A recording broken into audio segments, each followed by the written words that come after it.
കർത്താവായ യേശുക്രിസ്തുവിന്റെ അത്ഭുത നാമത്തിന് സ്തുതി. സഹോദരൻ ജോയ് തോമസിന്റെ സന്ദേശങ്ങളിൽ നിന്നും പരിഭാഷപ്പെടുത്തിയ പ്രഭാത ധ്യാനത്തിലേക്ക് ഏവർക്കും സ്വാഗതം.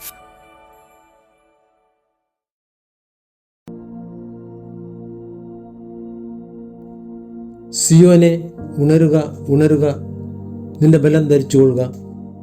വിശുദ്ധ നഗരമായ യെരുശലേമേ, നിന്റെ അലങ്കാര വസ്ത്രം ധരിച്ചുകൊള്ളുക. ഇനിമേലാൽ അഗ്രചർമ്മിയും അശുദ്ധനും നിന്നിലേക്ക് വരികയില്ല. പൊടി കുടഞ്ഞു കളക. യെരുശലേമേ, എഴുന്നേറ്റ് ഇരിക്ക. ബദ്ധയായ സിയോൻ പുത്രി, നിന്റെ കഴുത്തിലെ ബന്ധനങ്ങളെ അഴിച്ചു കളക.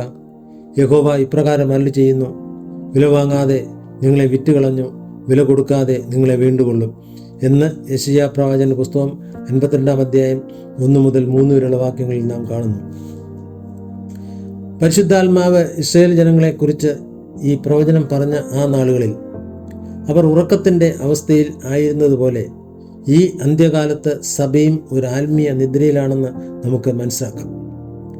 കർത്താവായ യേശുക്രിസ്തു ഈ ഭൂമിയിൽ ആയിരുന്ന സമയത്ത് ദൈവജനത്തിൻ്റെ അവസ്ഥ കണ്ടപ്പോൾ താൻ യെശയ്യാവിൻ്റെ പ്രവചനം എടുത്ത് ഉദ്ധരിക്കുന്നത് നമുക്ക് സുവിശേഷങ്ങളിൽ കാണാം.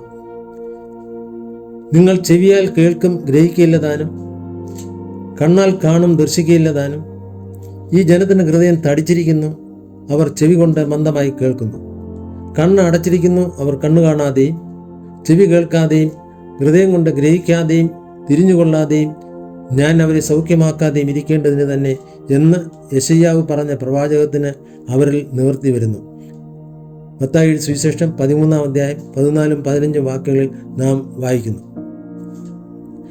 യെശയ്യാവ് പ്രവചിച്ച കാര്യങ്ങൾ തൻ്റെ നാളുകളിൽ മാത്രമല്ല, കർത്താവായ യേശുക്രിസ്തുവിൻ്റെ നാളുകളിലും ദൈവജനത്തെക്കുറിച്ച് ഇത് വാസ്തവം തന്നെ ആയിരുന്നു എന്ന് മേലുദ്ധരിച്ച വാക്യങ്ങൾ വ്യക്തം ആക്കുന്നു. വിശുദ്ധന്മാരെ, ഇത് നാം അറിഞ്ഞിരിക്കേണ്ട ഒന്നാണ്. പ്രവചന വചനം തലമുറ തലമുറയായും യുഗായുഗമായും ദൈവജനത്തിന് ബാധകമാണ്. യെശയ്യാവിൻ്റെ പ്രവചനങ്ങൾ ഉദ്ധരിച്ച് അപ്പോസ്തലന്മാരും പുതിയ നിയമസഭയോട് സംസാരിച്ചു എന്ന് നമുക്ക് കാണുവാൻ സാധിക്കും.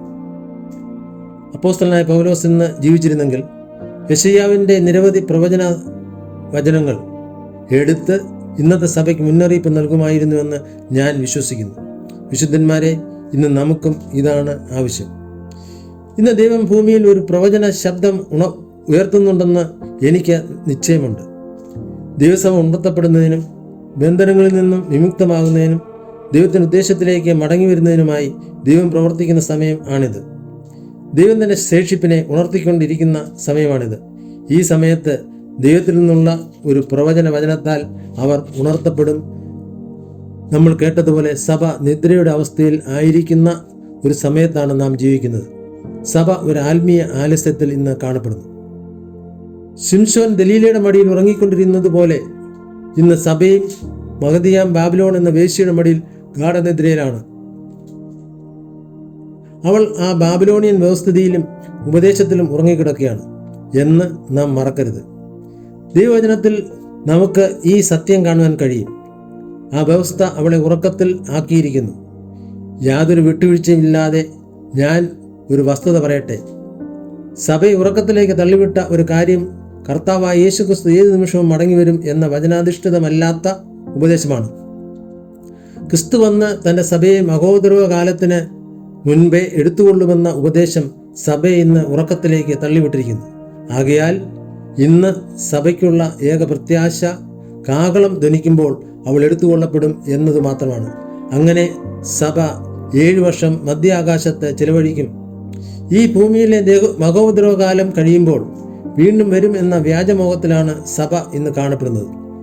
ശക്തിഹീനമായ സഭ ഇന്ന് ഉറക്കത്തിലും ആലസ്യത്തിലുമാണ്.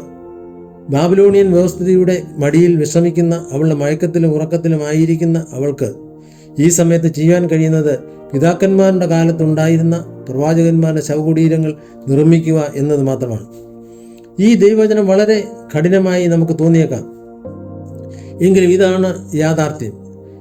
ദൈവജനം ഇതിന് ചെവി കൊടുക്കേണ്ടത് അത്യാവശ്യമാണ്.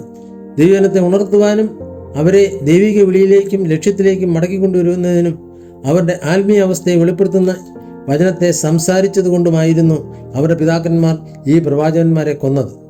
ആ പ്രവാചകന്മാർ അവരുടെ തെറ്റുകളെയും വ്യതിചലനങ്ങളെയും തിരുത്തുന്ന വചനം സംസാരിച്ചു. അതുകൊണ്ട് അവരുടെ പിതാക്കന്മാർ അവരെ കല്ലെറിഞ്ഞ് കൊന്നുകളഞ്ഞു.